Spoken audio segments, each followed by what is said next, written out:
Bismillahirrahmanirrahim. Today's topic is data classification, and this video series is a part of second domain of security, asset security, and we will learn how we do data classification. Let's start with this.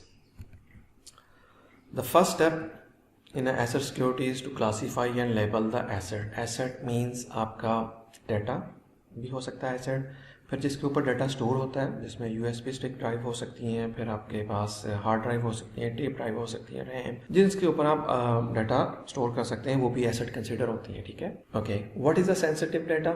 Sensitive data क्या होता है जी? Any information that is not public और unclassified, any type of data that an organization has a value upon and shall protect on comply with law and regulations। और ऐसा data जिसको आप government के रेगुलेशन को फॉलो करते हुए भी सेव करते हो, जैसे आपकी पर्सनल आइडेंटिफिकेशन होगी। ठीक है, और ऐसा डाटा जिसको आप पब्लिकली नहीं लोगों को देना चाहते, ठीक है, पब्लिश नहीं करना चाहते, वो इंटरनल डाटा है, वो आपकी ही जिम्मेदारी होती है सिक्योर करना, उसको हम लोग एज ए सेंसिटिव डाटा में कंसिडर करते हैं। ठीक है, जिसमें पर्सनल आइडेंटिफाइबल इंफॉर्मेशन हो सकती है, any information that can identify and individuals, like जिसमें रेस आ गया, नेम हो गया, सोशल सिक्योरिटी नंबर हो गया, date, place of birth, biometric, medical, financial, employment information, history, ये सारी की सारी इसको हम लोग सेंसिटिव डाटा में कंसिडर करते हैं। फिर इसी तरह हेल्थ की इंफॉर्मेशन में आ जाए, प्रोटेक्टेड हेल्थ इंफॉर्मेशन में क्या आ जाता है जी? आपका an health related information that can be related to an individual, oral or written information created or received by healthcare related entities or relates to past, present, future medical information for an individual। ये सारी की सारी जो आपका health की information है वो भी प्रोटेक्टेड इंफॉर्मेशन होती है, उसको भी हम लोग सेंसिटिव डाटा कहते हैं। ठीक है, थर्ड वन जी आपका प्रोप्राइटरी डाटा आ गया। प्रोप्राइटरी डाटा कोई भी हो सकता है, आपने कोई सॉफ्टवेयर बनाया है, ठीक है, वो भी प्रोप्राइटरी डाटा में आ सकता है। ठीक है, any data that help an organisation to maintain और कम्पिटिटिव एज, यानी कि जिसमें आपको कम्पिटिटिव एज हो, ठीक है, वो भी आपका प्रोप्राइटरी डाटा आ जाता है और सेंसिटिव है, आप उसको उसका सोर्स कोड शेयर नहीं करते। ठीक है, बाकी चीज़ें आप उसको रिलीज़ कर देते हैं, बट आप उसको सोर्स को उसका शेयर नहीं करते पब्लिक के साथ। ठीक है, if loss it can be seriously affect the primary mission of our organisation. बिल्कुल, अगर आप क्या बेस कंपनियों से अर्न कर रही है, अगर वही चीज़ आपने सोर्स कोड ही शेयर कर दिया, लोगों को पता चल गया या किसी के पास आ गया, तो वो उसे तो आपका जो प्राइमरी मिशन ऑफ ऑर्गेनाइजेशन है बड़ा अफेक्ट होगा। ठीक है, अपना बिजनेस अफेक्ट होगा। तो ये भी बेसिकली सेंसिटिव डाटा के अंदर ही कंसिडर होती हैं सारी चीज़ें। ठीक है, okay, let's start with the data classification policies.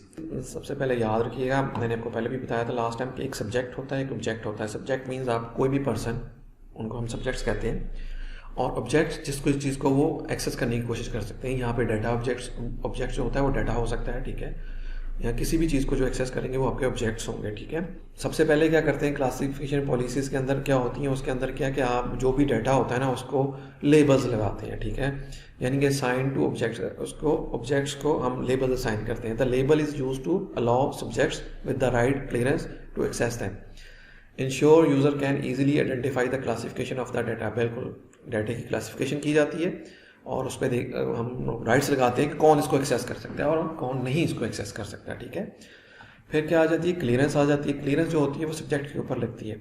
Appropriate security clearance required to subjects in order to access the object, यानी कि उसने जब इसको एक्सेस करना उसके लिए उससे पहले उसकी क्लियरेंस चाहिए। ठीक है, the higher the clearance the more in depth the background check involve. बिल्कुल, उसके लिए बैकग्राउंड इन्वॉल्व होता है चेक। ठीक है, कि कहीं वो क्रिमिनल एक्टिविटी में तो नहीं रहा बंदा जो इस डाटा को एक्सेस करना चाह रहा है। ठीक है ना, तो इस किस्म के डिटेल बैकग्राउंड चेक होते हैं, तब भी आपको राइट दिया जाता है कि वो आप ऑब्जेक्ट को एक्सेस कर सको। ठीक है, जिसमें क्लियरेंस आती है सारी की सारी आपकी। ठीक है, उसके बाद आ जाता है जी formal access approval. Okay, document from the data owner approving access to the data for the subject. बिल्कुल, आपको जो भी ऑब्जेक्ट है उसको ऊपर अगर कोई पॉलिसीज लगा रहे हैं, ठीक है, तो उसके लिए आपको पहले तो उस डाटा का ऑनर है, यानी कि जो उस डाटा को ऑन करता है, उससे अप्रूवल लेनी पड़ेगी। अप्रूवल लेंगे तभी आप कोई पॉलिसीज उसके ऊपर इंप्लीमेंट कर सकेंगे। और फिर subject must understand all requirement for accessing the data and the liability involve if compromise, lost और डिस्ट्रॉयड। बिल्कुल, सब्जेक्ट मीन्स यानी कि जो आपने अप्रूवल दिया कि कौन इसको एक्सेस कर सकता है, उसकी अब सब्जेक्ट की रिस्पॉन्सिबिलिटी होती है, यानी उस पर्सन की रिस्पॉन्सिबिलिटी होती है कि वो लायबल होता है अगर वो कंप्रोमाइज़ हुआ, डाटा लॉस्ट हुआ, डिस्ट्रॉयड हुआ, क्योंकि उसको उसने अप्रूवल लेके एक्सेस किया है, ठीक है। अब ये उसकी जिम्मेदारी है, तो इसलिए फॉर्मल एक्सेस अप्रूवल रिक्वायर्ड होती है। जो भी इस किस्म की चीज़ों को आप एक्सेस करना चाहते हो, कोई सब्जेक्ट कोई बंदा लेना चाहता है एक्सेस, तो वो उसको पहले तो जो डाटा ऑन करता है उससे अप्रूवल लेगा और उसको डॉक्यूमेंट रखेगा और उसने उसको एक्सेस दिया और कितने देर के लिए एक्सेस दिया। अगर उस दौरान कोई प्रॉब्लम आती है तो फिर जो आपका पर्सन है जिसको एक्सेस दी गई है, जो सब्जेक्ट है, वो रिस्पॉन्सिबल होगा, ठीक है। फिर need to know, just because you have access does not mean you are allowed to the data. You need a valid reason for accessing the data. If you do not have one, you can be terminated, sued, jailed or fined. Yes, need to know means आपको पता होना चाहिए कि आप किस डाटे को access कर रहे हो, ठीक है। अगर आपके पास एक्स्ट्रा एक्सेस है, इसका ये नहीं मतलब कि आप उस एक्स्ट्रा डाटे को भी एक्सेस करो, तो जिसका आपको है, अगर आपके इसकी एग्जांपल और आए थे जैसे HR डिपार्टमेंट, उसके पास सब लोगों की सैलरी की इन्फॉर्मेशन होती है। इसका ये मतलब नहीं कि हर एक के अंदर जा जाके वो चेक करे कि इसकी ये कितनी पे, इसकी पे कितनी है, ये क्या चीज़ें हैं, तो वो उसी को ही एक्सेस करे जो उसको रिक्वायर्ड है, ठीक है। इसका ये मतलब नहीं अगर उसको एक्सेस दी गई है तो वो बाकी चीज़ों को भी एक्सेस करता रहे, ठीक है ना, पर्सनल चीज़ों को भी उसकी देखता रहे लोगों की, ठीक है। तो ये आता है नीड टू नो में। फिर आता है least privilege, user have the minimum necessary access to perform their job duties. ये तो ऑलवेज यही होता है कि जो आपकी ड्यूटीज़ है, आपको साइन है, बस उसी के रिलेटेड ही आपको एक्सेस दी जाए, एक्स्ट्रा एक्सेस ना दी जाए, ठीक है। जैसे कोई नेटवर्क का बंदा है तो उसके पास नेटवर्क की एक्सेस ही हो, वो डाटा बेसिस में उसका कोई काम नहीं है, ठीक है। उसका HR डिपार्टमेंट की एक्सेस का कोई काम नहीं है, वो उसने सिर्फ जो अपनी ड्यूटीज़ परफॉर्म करनी है वही उसके पास होनी चाहिए, ठीक है। ये क्लासिफिकेशन पॉलिसीज़ में आ जाता है, ठीक है। फिर फर्दर देखते हैं क्लासिफिकेशन प्रोसीजर्स क्या है जी, क्या है जी क्लासिफिकेशन प्रोसीजर्स। जब भी आप डाटा की क्लासिफिकेशन करते हैं, ठीक है, उसमें क्या जी डिफाइन क्लासिफिकेशन लेवल्स, बिल्कुल आपको लेवल्स डिफाइन करने पड़ेंगे क्लासिफिकेशन के। मैं आपको आगे एग्जांपल दूंगा, इसको हम आगे देखते हैं। फिर क्राइटेरिया ऑफ क्लासिफिकेशन लेवल, यानी कि हर क्राइटेरिया डिफाइन करते हैं लेवल्स का, ठीक है। फिर data honours who will be responsible for classification, बिल्कुल उसके बाद क्या है डाटा ऑनर्स मेंशन करते हैं कि जो रिस्पॉन्सिबल होंगे क्लासिफिकेशन करेंगे इस डाटे की, ठीक है। फिर data custodian who will be responsible for maintaining data, बिल्कुल क्लासिफिकेशन हो जाती है, जो इसको डाटे को मेंटेन करेगा। डाटा है ना वो होता है जो जिसका डाटा होता है, ठीक है। और कस्टोडियन वो होता है जो उसको मेंटेन करता है। आपने किसी को डाटा फाइल क्रिएट किया, आपने उसको क्रिएट करने के बाद उसको अगले बंदे को दिए जिसने मेंटेन करना है, इसकी रिस्पॉन्सिबिलिटी करनी है कि किस किस को एक्सेस देनी है, नहीं देनी, ठीक है। जो मेंटेन करेगा, ठीक है, उसको हम कस्टोडियंस आ जाता है। फिर security control for each classification level, बिल्कुल अगर आपके क्लासिफिकेशन लेवल आपने 5 बनाए हैं, 10 बनाए हैं, 4 बनाए हैं, तो हर एक का आप उसके ऊपर कंट्रोल मेंशन लगाएंगे, ठीक है ना। हर एक का डिफरेंट कंट्रोल होगा। इस लेवल को कौन एक्सेस कर सकता है, सेकंड लेवल को कौन एक्सेस कर सकता है, वो अभी हम देख लेते हैं next. Exceptional documentation for previous classification issues, अगर कोई प्रीवियस कोई इशूज थे क्लासिफिकेशन इशूज को, उसको हम लोग बीच में इन्वॉल्व नहीं करेंगे, ठीक है। फिर क्या है जी methods to transfer data ownership, बिल्कुल हम मेथड डिफाइन करेंगे कि अगर डाटा ऑनरशिप हमने ट्रांसफ़र करनी तो किस मेथड के थ्रू करेंगे, ठीक है। फिर आ जाता है procedures to periodically review the classification and ownership, बिल्कुल इसको एक प्रोसीजर डिफाइन करना पड़ेगा जो हम सर्टन टाइम के बाद वीकली बेस पे, मंथली बेस पे या 6 मंथ के बाद हम लोग इसकी चेक करते रहेंगे इसकी ऑनरशिप को, ठीक है। वो हमें प्रोसीजर डिफाइन करना पड़ेगा, ठीक है, इसकी क्लासिफिकेशन की कि इसको कोई वायलेट तो नहीं कर रहा चीज़ों को। फिर हम डी क्लासिफिकेशन प्रोसीजर, यानी अगर हम डी क्लासिफिकेशन किसी डाटे को करने लगे उसके प्रोसीजर मेंशन करने पड़ेंगे, ठीक है, और सारे स्टेप बाय स्टेप डॉक्यूमेंट करने पड़ेंगे। फिर classification awareness to all employ, जब आप क्लासिफिकेशन कर लेते हैं फिर आप उनको ट्रेन करते हैं, जितने भी एम्प्लॉयज़ हैं, कि इसके बारे में अवेयरनेस दी जाती है कि क्लासिफिकेशन के क्या लेवल्स हैं और आपके क्या राइट्स हैं, ठीक है। आगे हम देख लेते हैं जी गवर्नमेंट हो गया, मिलिट्री डाटा क्लासिफिकेशन जो नॉर्मली होती है, लेवल्स होते हैं नॉर्मली। इसके अंदर क्या हो जी, टिपिकली गवर्नमेंट के अंदर और मिलिट्री के अंदर 4 टाइप की क्लासिफिकेशन होती है, ठीक है। Like top secret, secret, confidential, unclassified. Unclassified में वो डाटा आता है जो पब्लिक करते हैं, ठीक है, और कॉन्फिडेंशियल में वो डाटा आ जाता है जो आप इंटरनली ऑर्गेनाइजेशन अंदर यूज़ करती है। सीक्रेट हो सकता है वो सब कुछ लोगों को एक्सेस, और टॉप सीक्रेट के लिए तो बहुत ही अहम होता है, उसके हो सकता है 5 या 10 बंदों की होगा, टॉप लेवल की एक्सेस होगा, और जिन लोगों ने इसको एक्सेस करना है उन सब की क्लियरेंस होती है पहले इस चीज़ को एक्सेस करने के लिए, ठीक है। अच्छा, वही चीज़ें यहाँ पे बनाई है, the typical government data classification scheme use by federal, state and local government science to no more than 4 level of sensitivity. However, for organization with extremely complex structure, a scheme using just 4 government data classification level is insufficient.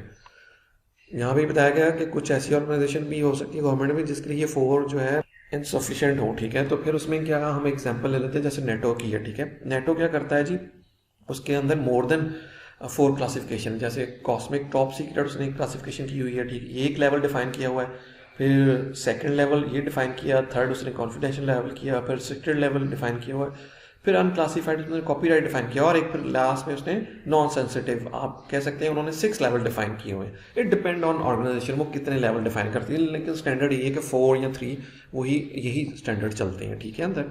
फिर आगे हम बात करते हैं कि commercial जो होता है, जितनी भी ऑर्गेनाइजेशन है, बिजनेस ऑर्गेनाइजेशन है, वो कैसे क्लासिफिकेशन लेवल करती है। उसके अंदर नॉर्मली 4 ही है। आपका हाई सेंसिटिव डाटा में क्या आ जाता है जी, आपका उसमें आपके आ जाते हैं जी पर्सनल आइडेंटिफाइबल इंफॉर्मेशन आ जाती है, फाइनेंशियल अकाउंट नंबर्स आ गए, क्रेडिट कार्ड डिटेल्स आ गई, unencrypted password and keys, criminal background data collected by the application. ये वेरी हाई सेंसिटिव क्या ना डाटा होता है, इसको अगर लॉस और मॉडिफिकेशन हो जाए of the information could have a catastrophic effect on the organizing operation हो सकता है, ठीक है, यानी कि उसके ऊपर बहुत ही इम्पैक्ट पड़ सकता है अगर इस किस्म का डाटा लीक होता है, ठीक है। और इसके अंदर हम लोग फर्दर देख लेते हैं जी, सेंसिटिव में क्या आ जाता है जी, सेंसिटिव डाटा वो आ जाएगा जी, लॉस ऑफ द इंफॉर्मेशन में एडवर्सली अफेक्ट इंडिविजुअल और the business, for example protection of the record of the current and farmer student. बिल्कुल आप, और अगर यूनिवर्सिटी है तो उसका वो सेंसिटिव डाटा में कंसिडर होगी, जो कि आपके स्टूडेंट का रिकॉर्ड है और उसके फॉर्मर स्टूडेंट्स है उसका रिकॉर्ड है, वो आपका सेंसिटिव डाटा में होगा, जो आप किसी के साथ शेयर नहीं करेंगे, ठीक है। और हाई सेंसिटिव में तो उसकी बेसिक सारी इन्फॉर्मेशन आ जाएगी, बैकग्राउंड चेक आ जाएंगे, और ऐसी इन्फॉर्मेशन आ जाएगी जो आप किसी के साथ भी शेयर नहीं करना चाहेंगे और ना करेंगे। और क्यों नहीं करेंगे आप, एक तो गवर्नमेंट की रेगुलेशन जो है उनको फॉलो करते हुए आप इसको शेयर नहीं करेंगे, ठीक है। फिर क्या जी, थर्डली आया था जी इंटरनल डाटा। इंटरनल वो डाटा होता है जो आप इंटरनली यूज़ करते हैं, बट ये कि उसको हर एक के साथ शेयर नहीं करते, ठीक है।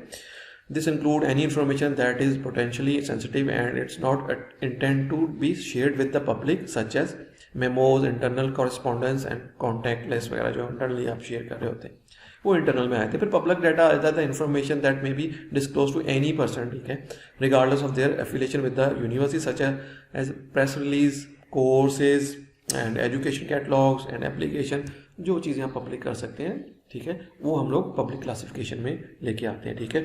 और उसके साथ साथ हम लोग जो लोग इनको एक्सेस करेंगे उनके भी लेवल डिफाइन होते हैं, ठीक है। मीन अगर वाइस चांसलर है वो हाईली सेंसिटिव इन्फॉर्मेशन को एक्सेस कर सकता है, ठीक है, और पब्लिक और ये चारों की होगी, हो सकता है उसके नीचे जो लोग आ जाए उनके पास सिर्फ सेंसिटिव की इन्फॉर्मेशन हो, बाकी तीनों की हो, और कुछ लोग हों जो सिर्फ पब्लिक की इन्फॉर्मेशन, जो पब्लिकली डाटा हो वही रिलीज़ कर सकते हैं, उनके पास बाकियों की एक्सेस ना हो, ठीक है। तो इस तरह हम लोग डाटा की क्लासिफिकेशन करते हैं, ठीक है। Okay, thank you. I hope you understand concept of data classification. If you like this video, kindly share with your friends and please subscribe this channel. Thank you.